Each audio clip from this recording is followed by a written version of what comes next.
Welcome back to the channel, everybody. Now, you probably know that we are massive Star Wars fans. I mean, obviously, but we wanted to do something just a little bit different today. We want to do a roundtable discussion about our dream Star Wars projects. Now, that could be films, series, and other things that we want to see within this franchise that we love so much. So let's jump right into it. We're going to start with talking about some of our thoughts on different series that could possibly exist, things that we would love to see, as I mentioned, from this franchise. Now, this can run the gambit. I've got this is the quote unquote official new canon, whatever you want to call it, timeline as they call it, but it can be anywhere from the Dawn of the Jedi all the way to the New Jedi Order. That's going to be going forward with Daisy Ridley and returning and different things like that, or anything in between. So we're going to start off with Steven. What series would you love to see from Star Wars? Whether that's obviously it'd probably go to Disney Plus or any sort of streaming service type of thing. I'm so glad you said that because I was about to ask who's producing it, because if we can go full fantasy, if I'm for like an HBO, like a really serious Dawn of the Sith kind of Sith Empire HBO show that's super dark and they can dismember people and blood and stuff, that would be the answer. But if we're talking about something that's on Disney Plus, something a little more in a little bit more Star Wars, realistic, boundaries, if you will. live action Ewoks remake of the cartoon series, hands down. No, I'm gonna cut that out because I could make so many jokes all night about this kind of thing. If we're talking a series, it's probably less about the subject matter and more about who would do it. If I could have a Filoni version of certain things, I would absolutely love that. But I think if we're going wildest dreams, we'd have to probably do the tiniest bit of retconning with the new movies. What I would have loved, what I love, one of the things that I do love the most about Disney Star Wars are the comics. Marvel has done, I believe Marvel's in charge of the Disney Star Wars comics. Yeah, Marvel Correct. puts those out now. The Darth Vader series of comics are superb. Some of the best Star Wars stories ever told. But Agreed. some of the in between stuff for Han, Luke, and Leia and Chewie, R2, 3PO, the Rebellion, that's also really good. My dream, if I could have anything, would be a Sebastian Stan led as Luke Skywalker with there's so many good actors that can play Leia, but you have to bring back oh my gosh, I forget his name from Solo. Oh my gosh. Alden Ehret. You'd have to bring him out. I thought he did a great job as Han. But a series about the in-between Return of the Jedi and Episode 7. That, to me, blue sky, anything, I think that would have been a really interesting way to go about bridging those gaps, giving us more of the characters. I think the audience, I think one of the ways the audiences for Star Wars were really underestimated by Disney is that we fully accepted Ewan McGregor as Obi-Wan and Sir Alec Guinness as Obi-Wan. We accept both of those things as true. We're not so dependent on, we have to have a digital face swap. We have to, we have to do all these. We don't need that. We could have accepted other actors in those roles. And I think that series would have been really cool. There are so many other things that I would like to see potentially before that. But if we're trying to base it in the reality of something that they could have done, I would have loved to have seen a plot they hinted at in in 789, which was Leia's the fall of the galaxy's princess. People found out that she was Darth Vader's daughter, and there was a huge fallout. That would have been such huge drama after everything she did for the galaxy. And then we could have seen more of their Luke and Leia's training, Luke establishing the Jedi Academy, and all that stuff. And then maybe the Kylo stuff would have felt more authentic if we got show that served as Clone Wars served as that bridge between Episode 2 and Episode 3, and that made it's funny because I watched Episode 3 recently, and I'm like, man, would this movie be as loved as it is without Clone Wars? Would episode 2 be as tolerated as it is without the Clone Wars? So I think that a bridging series, and that series could have been animated, it could have been live action. Actually, shoot, I changed my answer. A Filoni produced animated series, Star Wars the series, Luke, Leia, Han, and Chewie in Clone Wars style between episode 6 and 7. That's my final answer. That would have been rad.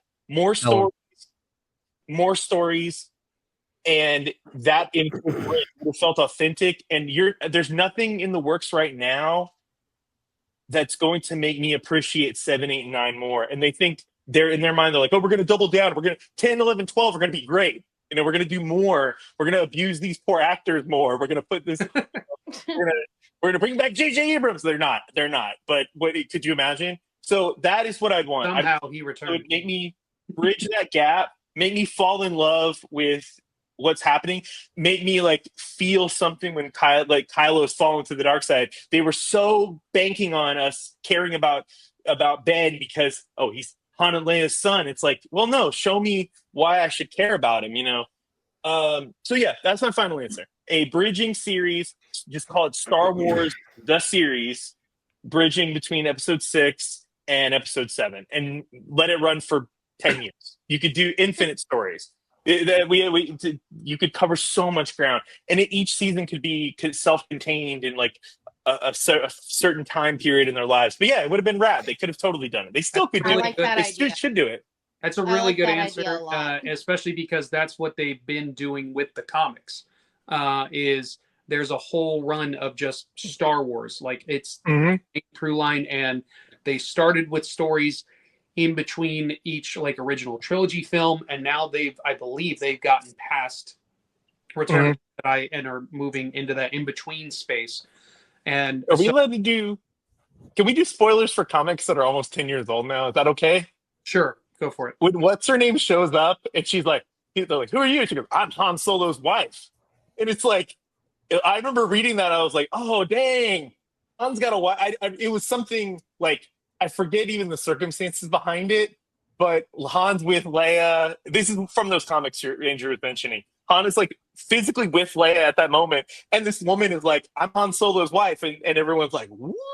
Of course he's married. Jerry. That sounds like that episode of Firefly with the woman that like tricks him into marrying him or whatever. Yeah. But yeah, that's a really good answer, Ashlyn. Let's get your thoughts on your dream Star Wars series. Well, I'm wearing Leia. She's one of my favorite. I'm very much a Star Wars girly, like a girl's girly. So I was thinking about this and like what I would like to see. And I was thinking that I really got attached to the Queen's Shadow and all of the Padme books that they did through Disney Press for the book series, and I think I would really love to see all of those 3 books, that series, done in a live action series for Padme. I think that would be really cool to just give people more time with her, because we got a lot of time with her in Clone Wars, which was really fun, and getting to see an expansion on her character and see that Padme is definitely way more of a badass than what we get. We get her in episode 1, and that's probably, I would say, like she's there, we got her handmaids or whatever. Episode 2 is the most like badass Padme that we get, and then episode 3 she's just pregnant the whole time. So like we lose a lot of that, but by having the Clone Wars series between 2 and 3, we get to see more of Padme, and these books go into like her handmaids and everything, and I just really felt such a connection with that series. Really love that storyline, that I think it would be really awesome. And I just selfishly want to see more of Naboo, not in terrible CGI. It's really sad that we have better like scenic stuff for Naboo through like AI generated and like artist generated YouTube scenery channels than we did in the actual movies. So to be fair, that was like 30 years ago. So yeah, I know. I am very much aware.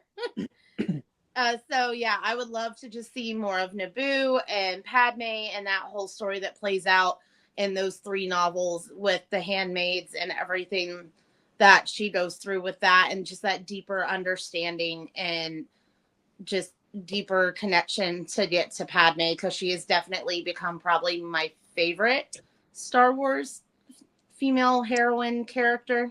Yeah, that's a good one. I want to do it like the what's the family that game show with the families on it. Oh my gosh, Family Feud. Good God, I can't believe I can. I want to be like, good answer, nice, Padme. Good answer. Survey says, see, I know it. I just didn't know the name of it. Oh, and I want to Steve Harvey show. Yes. I love Steve. Like I know him. I said that like I know him. I do want to. I want to push back on something, Ashlyn. Anakin's and Padme's their serious conversation balcony. That is in Spain. That is a real place. The balcony of serious conversation where they get married. That is a real beautiful, stunning place. I've oft dreamed of visiting and standing where Natalie Portman once stood. I love your answer, but there is at least 6 minutes of real Naboo in there somewhere. 6 minutes. Only if you go there and say, I don't like sand. I don't. That's right. No, you got to be rolling around. You got to roll around in the field. Oh my God! It gets everywhere. That you mean the Microsoft wallpaper field from? Yes. Yes. Or wait, no, it's giant ticks for some reason. With the. All right, that was good though. Like for anybody that's interested in what she was talking about, the Padme trilogy of books by E.K. Johnston, they're really, really great. It is E.K. Johnston, right? But that's what I think it is. It's really well done trilogy of books set all throughout the prequel era. Brandon, your thoughts on a series for Star Wars?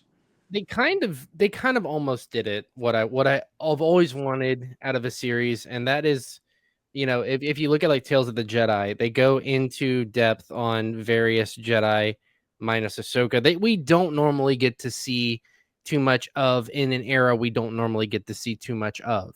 So like, the episode with Dooku and Yaddle, for example, was phenomenal.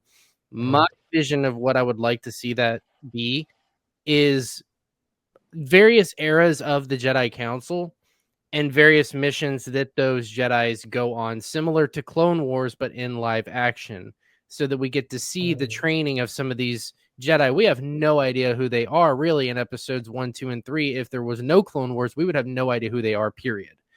They're just kind of placeholder characters, but to so many people, even back before Clone Wars, I was deep in this nerd lore where you would be on, I'd be on Wikipedia trying to figure out who all these people are, and getting to the point where like, I'm getting a sense of who each and every single person of these on this Jedi Council is, to the point where I was like, my parents will even tell you I could name every single one of them. And as stupid as those names are, there's literally one called Yarl Poof. Why? I don't know. But, that there's a backstory to him, and there's backstories to all these other Jedi, and it's not in live action form. It's not, a lot of it was not even put into Clone Wars. They just kind of had them as side characters for the most of that time, with certain exceptions, with various ones like Plo Koon being more prominent in certain other episodes.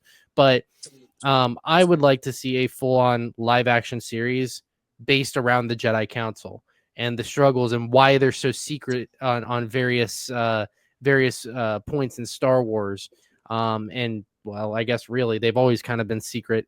But kind of what drug them into being secret and kind of hidden, so to speak, and their decision-making tactics, that sort of thing. I want to know more about that world, because that's kind of what I grew up searching for on my own as a Star Wars fan, and I got as much answers as I could at the time, until Clone Wars came out. But there's a lot of gaps there that still have never been filled. To your average Star Wars viewer, they're not gonna know, Kit Fisto from Plo Koon, from Shaak Ti and all the other Jedi. But I think there's so much room that they could expand on. It may be a lot to ask, from an average viewer standpoint, but I think that they could run with that. Have like an episode per Jedi for a season. They don't need any more than a season. I mean, but just do the lesser known Jedis, give them their justice. And we see them die plenty in Clone Wars and episode 3. We see them die. Let's see how they lived. So that's kind of my take. But if I really wanted to go with a cop-out answer, my cop-out answer would be a full-on Revan movie. But that probably won't happen until they run out of ideas and have to source from crowdfunding. You can dive into that in a minute. We're going to get to the movies in a minute. They have to do Revan before Keanu's too old. Well, playing. Yeah, they could. I say that. I didn't mean to say movie. Excuse me, but my mom said on TV shows. But they could do something along those lines for that era as well. But just as kind of like a selfish perspective, I would personally rather have, filling in the gaps, basically going into these Jedis that a lot of these newcomers and even old fans don't know anything about. That's what I would like to see. That's a good one for sure. I like that too. Two things. I couldn't agree more with Brandon's concept. I think my favorite parts of Clone Wars was the aspect of learning more about, like, Plo Koon's practically my favorite Jedi at this point. So learning those things, that was really great. But it does actually beg another question: is if something like The Acolyte would have been better received if it had been in the context of this, like, the Jedi Chronicles team. I don't mean to name your concept, Brandon, but I'm just throwing that out there. If that were part of it, and they're like, this season we're going to do a murder mystery, if people would have been way more receptive, then this is what the whole show is about. If it's just like a American Horror Story kind of thing, people are way more accepting of those weird concepts because we're gonna be with it for a season and then that's it. I'm putting that to the group. Like, would that have been like? Do you guys think it would have been better received in that context? I think there's a lot they could have done with Acolyte to be better received. I don't know if they had specifically told us, hey, this season's going to be like this, and the next season might be something different. I don't know if it necessarily would have changed that. However, I do think had they gotten the season 2, it would have basically felt like a completely different show because we would have gotten away from the murder mystery type of thing regardless, and we would have been focusing more on the characters moving forward that we need to do, as opposed to like doing a weird roundabout way of telling a backstory type of thing. You know what I mean? Like, and that's why I will always advocate that, like, if whether they ever bring it back or retool it or whatever you want to call it, the show deserved at least a second season to kind of like course correct and give more time to like flush out the narrative that they were working towards. As opposed to just like cutting it off at the legs, because the way they chose to tell the story initially wasn't landing with people. And we've had this discussion on this podcast many times. Most people didn't even give it the time of day of actually fucking watching it to make the opinion for themselves. They just listen to people on the internet right out the gate, which, typical internet. So mine's it's really tough. Like, it was really hard for me to try and narrow down to like one specific series, because there's a lot of different things I think that could be series, especially because I've read so much of the canon novels and things like that, things I'd like to see adapted or take, this story and actually bring it to whether the small screen or the big screen, that sort of thing. I think if I really had to choose one that I would want to see, and I kind of like touched on it with the fact that we got the whole like Tales of the Underworld thing. I actually would love to have them do like an Asajj Ventress series at this point, because and it wouldn't just be like continuing only from what we saw from Tales of the Underworld. I would love for them to actually do the Dark Disciple story that was supposed to be part of the Clone Wars, and like actually do that in the animated style and like tell that entire story, so everyone actually has the full context of what the hell's going on at the beginning of that episode of the beginning of Tales of the Underworld. And then, but you can kind of like do the dual timeline thing where it jumps from here and then it jumps to the present day where she has this like young Jedi that she's helping and things like that. But selfishly, I mostly just care about seeing the Dark Disciple thing, because it is one of the greatest Star Wars stories I've ever read out there, and it's something that I highly recommend people check out. Also because there's things that like my close second was like doing something with like the Dooku Jedi Lost thing, but that's neither here nor there. I'm gonna keep it on Asajj Ventress. Like I said, so many different things that that you can do with series, and great answers all around. I would watch every single thing that our panelists have talked about. But that, I guess that'll be mine for now, to try and keep it short and sweet in that regard. This time I'm gonna start with Ashlyn. Ashlyn, what would be your dream Star Wars film, or like, series of films?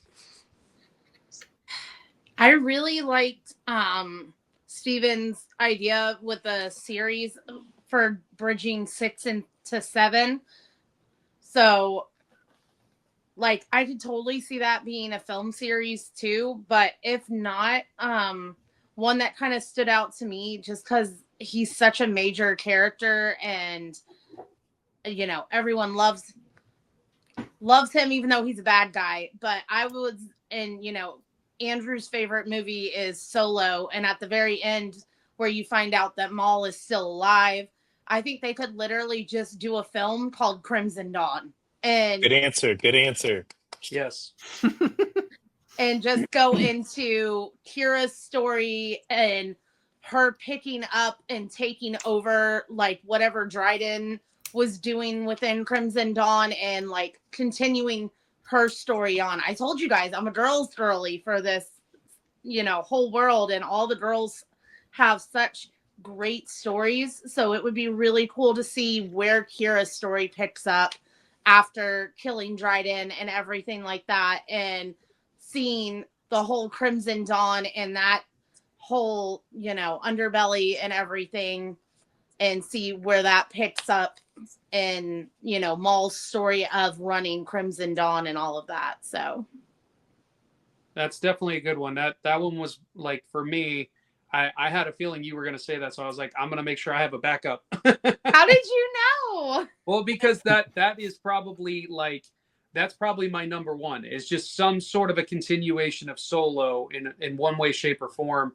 Like, whether it was done in a series, whether it was done in a movie type of thing, focusing on, Kira's character and Crimson Dawn, but obviously still incorporating like Solo and Chewie and young Lando and all that kind of stuff. Like, well, I'm sorry I stole yours. No.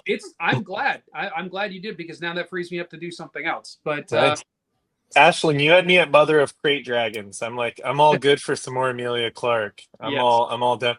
So would Maul be the antagonist, or would they be kind of like working in league in your concept, or like? Well, the way that they teed it up in Solo, he was Dryden's boss, and then when he finds out that Dryden's dead, he is telling Kira, like, I need you to come back so that, we can do whatever it is that they've been up to. And he's basically telling Kira, like, she's taking over. So I want to see this whole, like, dark Kira, like, because she's, she's too deep in it, right? And that's why, she ends up taking over for Dryden and everything. So she's made that choice now that, like, she feels like she can't go back.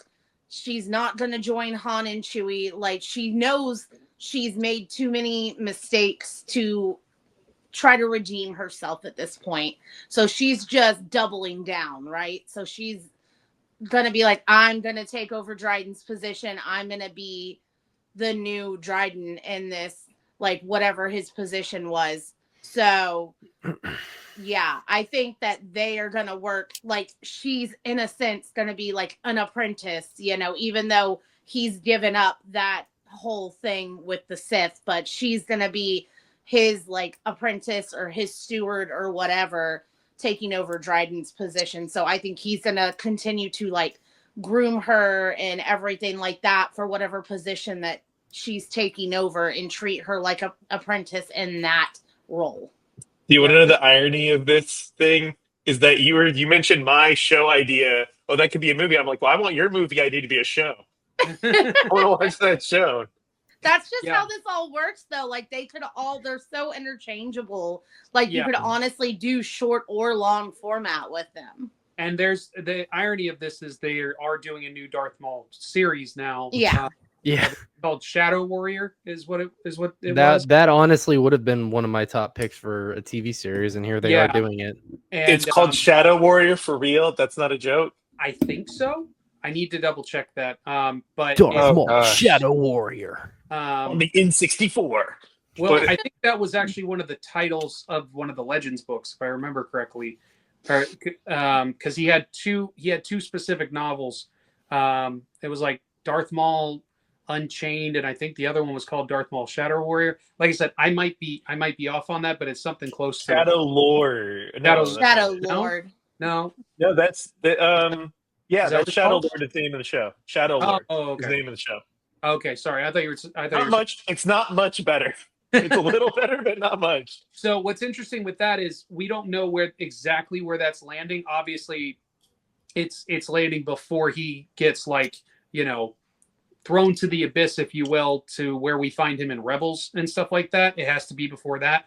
But what's going to be interesting to see where it ties into his time with Crimson Dawn, and he's actually going to take on. Seems like an apprentice from the little snippets that they were showing at was it Con or D23? I can't remember. But let's keep going here because that's a conversation for another day. But yeah, hopefully maybe there's some tie-ins with that. Even though it's an animated series, maybe we'll get some little pickups with the Kira character and stuff like that. See where she's at that point in time.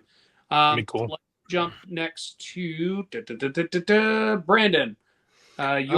Your idea for a movie. I have such a cop out, but there's just not another better one in my opinion than to do a Palpatine movie. Basically Okay. what, similar to how that what I didn't get a good answer. No, okay. I think he was No, good answer. No, Oh, I was okay. raptured. All right, I was excited. Like I didn't want to interrupt Okay. you. I was like, if I talk too much, I'm not going to get to hear this. No, I think that that there's so much right there that just needs to be portrayed. It needs to be put into film. Because if they do it right, it could have the potential to be one of the best Star Wars movies of all time, in my opinion. If you have, and I know fan casting to me is spot on this. You've probably already seen it, but Hiddleston as a young Palpatine. Just perfect. I mean, if you haven't seen those AI generated photos, just go do yourself the favor, go look at them, and then get as hyped for it as I am, because I feel like in some fashion or form, it's only a matter of time before they run out of ideas and have to do this. But if they stick to the source material being that novel, which I will admit I have not read, I do not have the patience to, but I have heard a very long play version of it on YouTube, and it is to me such a fantastic story through and through. Plus the Plagueis one. Yes. Sorry? Yes. Oh, okay. Yes. And it is to me, it could be to me just outstanding in all aspects. And I think there's ways you could do like that and also tie in. Oh shit, he said no retconning. Andrew, I swear. All right. If it didn't happen on screen, is it retcon, Andrew? If it didn't happen on screen, I think I know where he's going with it. Maybe it's fine. No, it's I was gonna say Brandon, they could do a version of it where they could tie in, just like in the books where they kind of detail a little bit more about how Anakin was conceived through the Force, but they kind of screwed that up a little bit with Acolyte. So they'd have to backtrack a little bit on that. But I think that if they did it right, the fans, there would be so much fan service there. Like everyone would want to see that as a hardcore Star Wars fan. And yeah, I that to me would be a very safe and easy bet if they went off source material, being I keep saying Palpatine, off the Plagueis novel. They could make so many fans happy, and also newcomers would understand what is being talked about, what is happening on screen, because it involves characters that still exist in the Star Wars universe. I feel like part of the reason why Acolyte failed was it was too fresh, it was too new for new Star Wars fans, and it just didn't hit the way that it could have if there was at least one or some characters that were put in there that we already kind of knew a little bit about. This could be a way to do that to me, it's just so obvious they should do it, and I can't believe they haven't yet. So if I keep going into this, I'm just going to keep rambling the same points over and over again, but it just seems like a no-brainer. I don't know why they haven't done it yet. And I get trying to do, new and new cool things that with new stories and stuff, but this is one that needs to happen in some fashion or form. Make it a TV series. I don't care, but this section of Star Wars needs to be put on screen. Good answer. Getting it. Yeah, there we go. All right, there we go. That's right. Can I say that's so far out of everything would excite the idea that it would excite out of everything anyone said today, including myself, that would excite me the most. And I'm glad that I believe they will never do that because they will fuck it up so bad. They will fuck that up because Disney cannot make a story about an irredeemable character. They do not know how. Palpatine is irredeemable. You're not wrong. But they can make an anti-hero. And that's all. Be an anti-hero. No, that's all it has to start as. That's all it has to start as. If they just leave it where you don't know, they don't have to show him. In my opinion, they could do. I mean, obviously converting to a Sith, right? I mean, they could do that, but you don't have to show him fully. All you have to do is show how he is going kind of undercover, so to speak, to make the two sides pin against each other and try to merge himself into the Republic, knowing his mindset. There's ways I feel like they could do that to where it doesn't have to be unredeemable, but kind of leave a question on the audience's mind, on what could happen next. Even if you know the answer. Doable. It's doable with the right people. My assertion is Disney cannot do it. Yeah. I'm going to go. I could say, I want Knights of the Old Republic movie. I want a trilogy. They could do 10 movies. They could just watch any cutscene from the game. Like it's low hanging fruit. It's frustrating they haven't done that because any competent screenwriter give them like a week and they should be able to turn those games into like 3 movies. That would be the easy way out. What I truly want in a movie is I want them to do 10, 11, and 12. I want them, what I want, if we're talking about Blue Sky, what's your dream? I want them to make 3 movies that are so good that they fix every issue they had with 7, 8, 9. How would they do that, though? Andrew, can I have like 8 minutes? You can have. You're at 4 minutes right now. I'm gonna put. I'm gonna put 6 minutes on the clock. All right. So, first of all, Finn. I'm just gonna give you like the characters. I'm not gonna go over overarching plot. This is what I would do. Finn ends up totally redeeming the whole like joyfully killing stormtroopers thing. He finds maybe like a colony of descendants of clone troopers who they went back to clone trooper planet. Help me out, Star Wars fans. My brain's what? Where they made the clones. Camino. Okay, they went back to Camino. Scientists fixed them. Whatever. Finn finds community amongst the descendants of clone troopers. They figured out how to let them reproduce, and they had families. And Finn's like finding his way in the galaxy there. Rey, convert her to a Han Solo character with Chewie. Convert her to a rogue gray Jedi type character. She is not trying to reestablish the order. She is let Daisy Ridley cook a little bit with her personality. She's got a good personality. Completely retool the character. Make her more self-assured, more cocky. And bring in a Leia archetype. A third character. My complete Blue Sky, like whatever is so hypothetical. Din Djarin and Bo-Katan have a kid, right? Say they have a child, and that child is like the heir to the main brother. Listen, you asked how, so I'm giving you an example. Okay. So say they have a son who has Leia energy. So you bring in because Leia was never about Leia is. And I think Ash will back me up on this. Padme and Leia. It was never about they're a girl and everything they do is every decision they make is more impactful because they're a girl. They had great leadership qualities. They were decisive and they were dynamic people. Forget guy or girl. You need to bring a Princess Leia archetype back into that mix. That was the problem. You had a Luke and you were kind of teasing at a Han, and then you were kind of teasing at a Han with Oscar Isaac's character. Bring in a Leia archetype, have them completely adrift. Our characters are completely adrift, and you bring in the Uzuvong or some big Legends threat these characters have to confront. You could bring Ahsoka back into the mix as a mentor, a Kenobi character to them.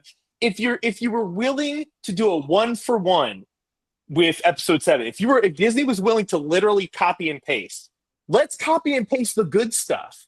Let's copy and paste the things that made Star Wars, made A New Hope, and that's the character archetypes, not specifically what happened.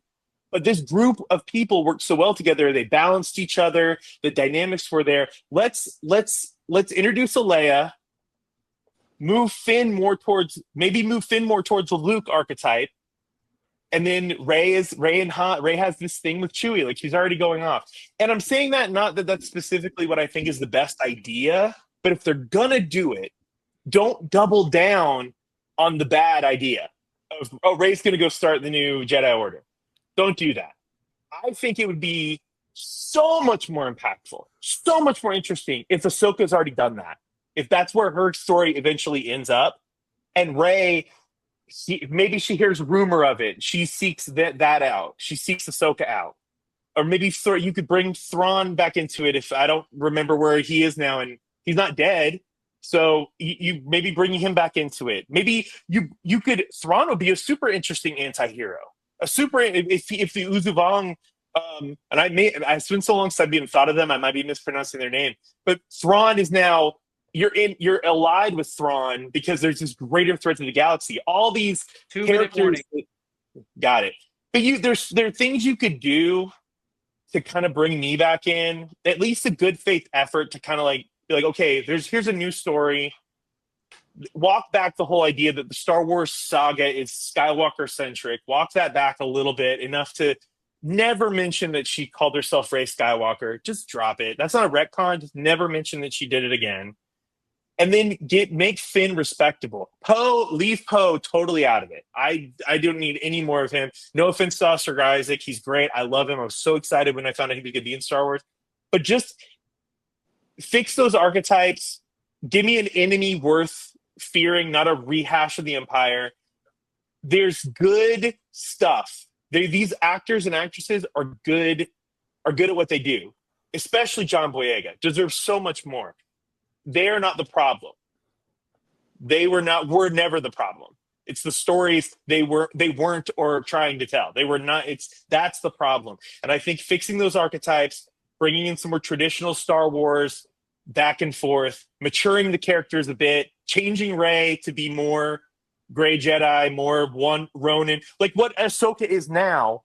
Yeah. Like I think that would suit Rey. And my God, could you imagine how many problems, and I know I'm probably over time, Andrew, but could you imagine how many problems they could fix with the perception of Rey as a character if Ahsoka mentors her, if Ahsoka gives her like any substantial amount of mentorship on screen?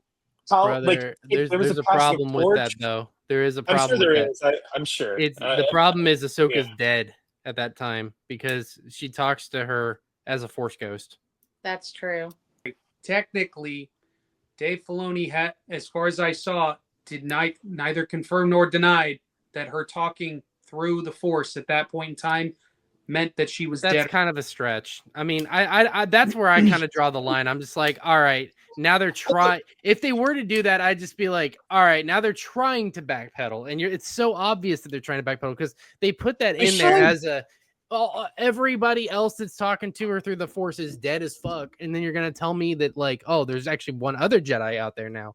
To me, that's like literally take that scene out, re-release the movies in theaters, take it out. I don't listen. We take out the whole movie. Just take out. I'm dead serious. Like literally have that. You could. It doesn't matter. We hate it anyway. We hate that whole thing. I mean, I don't want to speak for anybody else, but that whole concept, it just like, and I'm all the Jedi thing. I'm like, just we don't need it, and listen, the infinite possibility of Star Wars is the best part about it. We can have a scene in the very beginning of the next movie where it shows Ahsoka like reaching out to the Force, fully alive for that moment.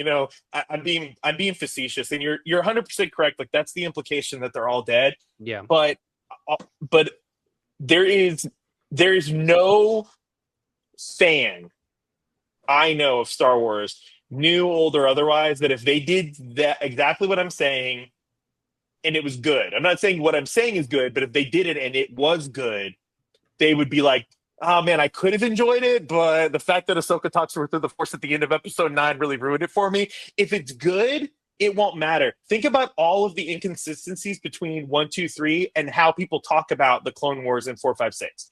People, their canonical thing, like, oh, I knew your dad. He was a great guy, like to Luke. It's like if it's good, we don't care. If it's good, we forgive. It's the fact that it's bad, and they're still making mistakes about lore. They're still messing things up from movie to movie. I can put that off. I've only seen episode 9 one time in theaters, and it really, really bummed me out. So I was like, I think I'm good with it.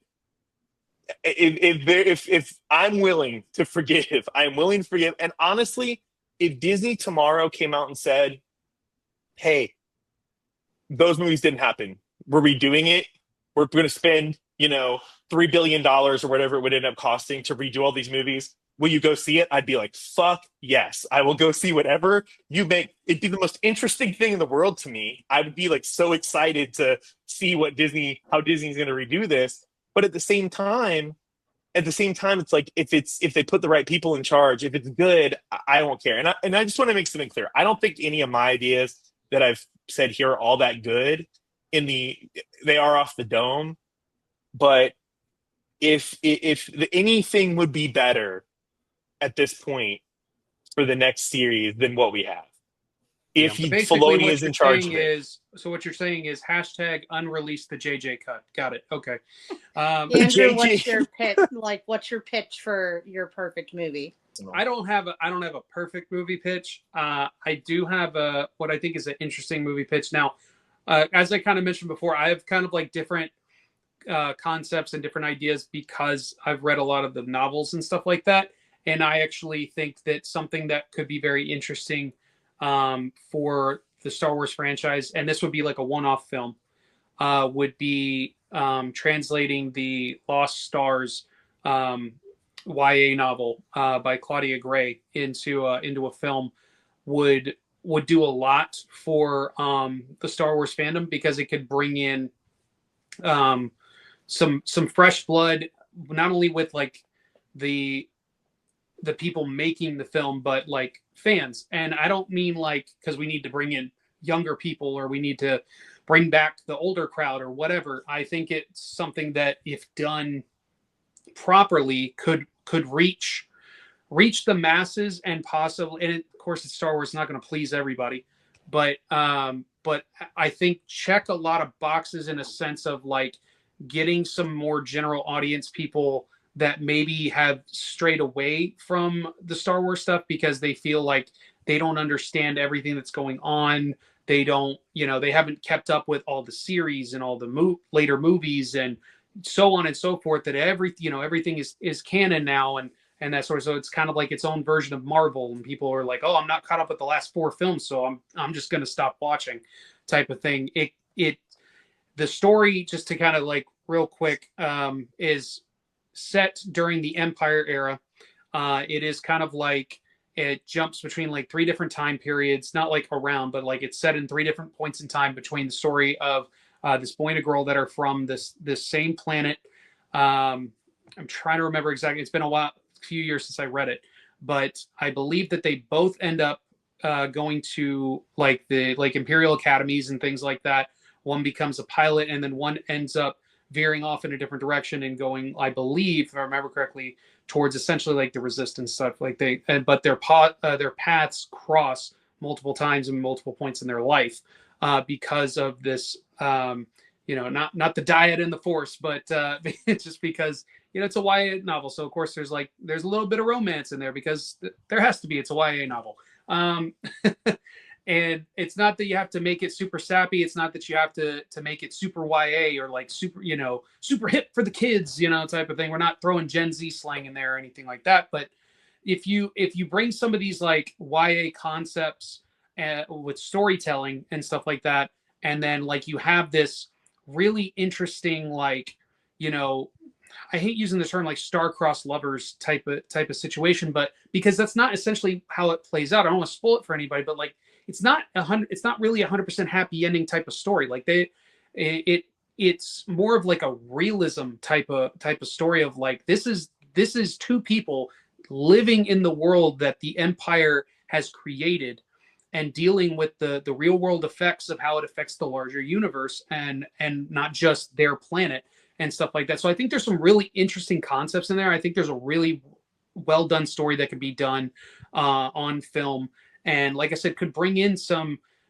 new blood, fan wise and stuff like that. Just some interesting ones that they don't necessarily have to know every character from Star Wars, and could just be like, hey, you understand that the Empire is bad and the resistance, the rebellion, whatever is good. If you understand that, then you kind of get this. And if I remember correctly, towards the end, it actually becomes like the almost like post Jedi, where like the Empire is still trying to hold on.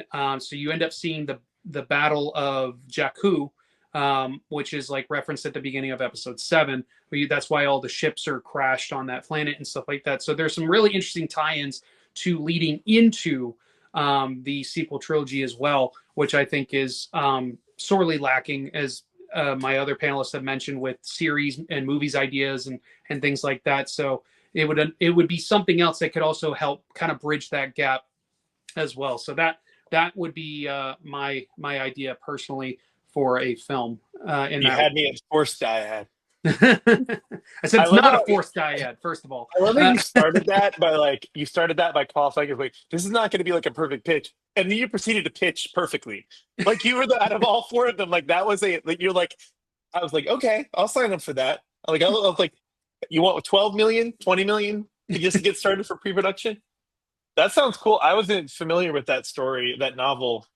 That sounds kind of sick. Yeah, like it's something. It was the first like YA Star Wars novel I ever read, because I was like, oh, young adult, that's probably not my bag. Like, even a few years ago, you're like, I'm pushing 30. Like, it's not gonna be for me.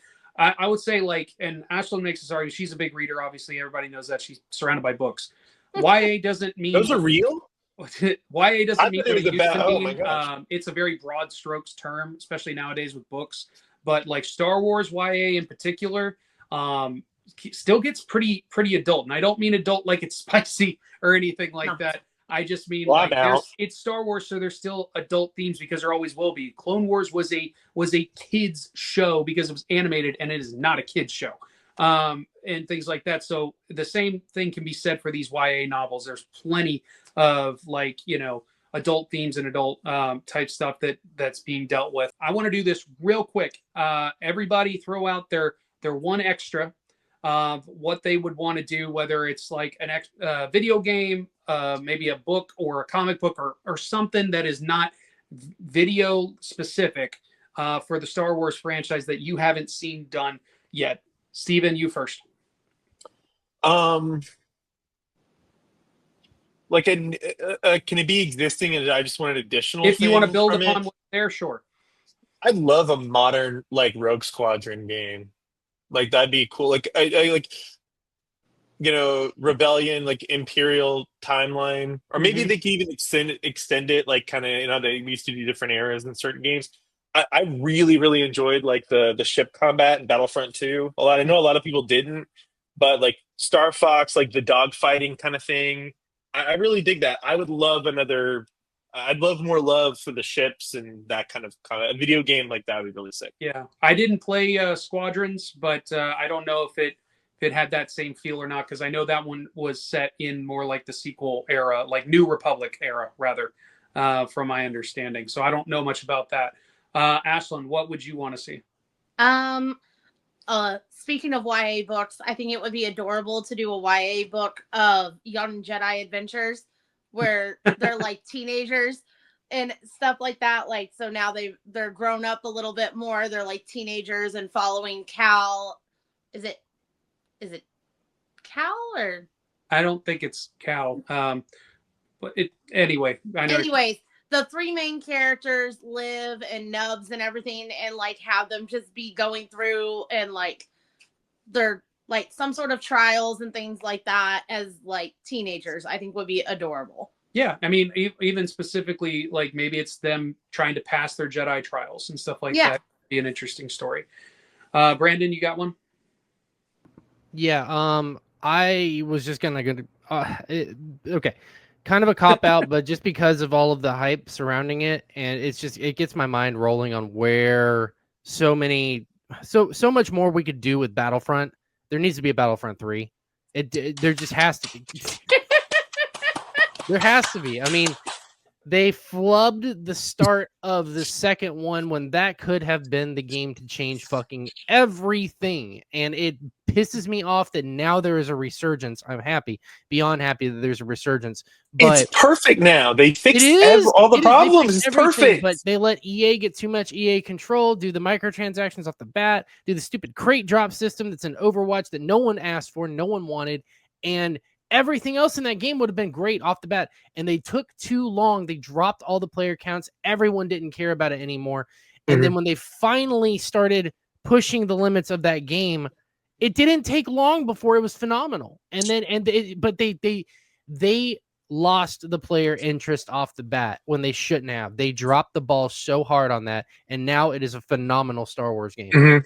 But if they release enough of it from episode 1 through episode 9, there is not a single Star Wars fan that's going to play that and not love it. There's that to me is the easiest thing that they could do to generate revenue and capture the fan base at a whole, and they are not doing it. And it ever since this resurgence, I've just been like, they're screwing themselves. They're screwing themselves over and over again. That could be the game to end all Star Wars games. So mine is it's a little bit of a cop out. We've talked a little bit about, like, we've touched on Acolyte a couple of times. As much as I'd love to see the show return or them do something, in the film sphere series, whatever. If they're not going to, I would love for them to continue the story through books. We have some ones that are like prequels to the story of the Acolyte, like centered around a couple different characters that are coming out. One's already dropped, and then they're dropping another one, like I think in a couple of months, but those are set prior to the events of what happens in the Acolyte, as far as the way it ends up. If they're not going to continue it in video, I would love for them to be able to tell the story even through novels or something like that. Just be able to continue that story and show us what you were wanting to do. And then if it does well enough, maybe they'll get that chance. If people respond to it well enough, if people go out and they buy it and they really respond and stuff like that, you never know what would happen. I mean, think about, I'm just want to say real quick, like I got to meet Manny Jacinto, I think is his name. Got to meet him at MegaCon, talked to him for a few minutes. I told him, I was like, honestly, dude, I wish you all the best because I think that your performance was phenomenal in this.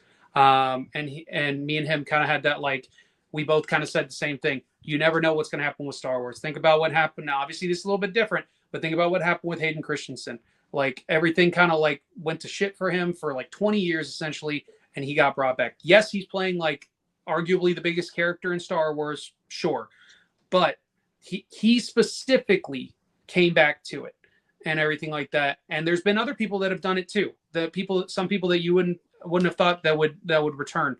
And so you never know with Star Wars. You just never know. He might get another shot down the road, and I really do hope that's the case. But we're gonna end it there.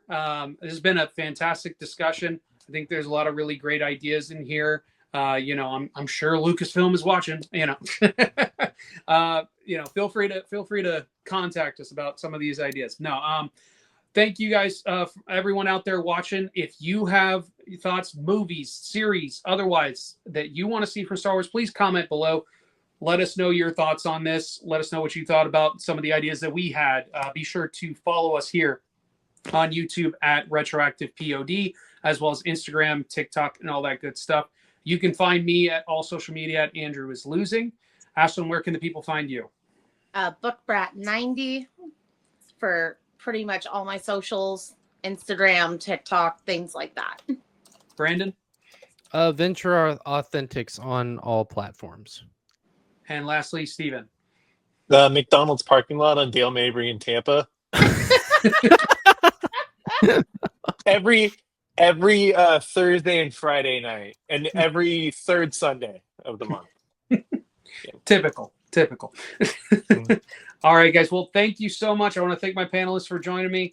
Thank you guys for joining us, and we will see you next time.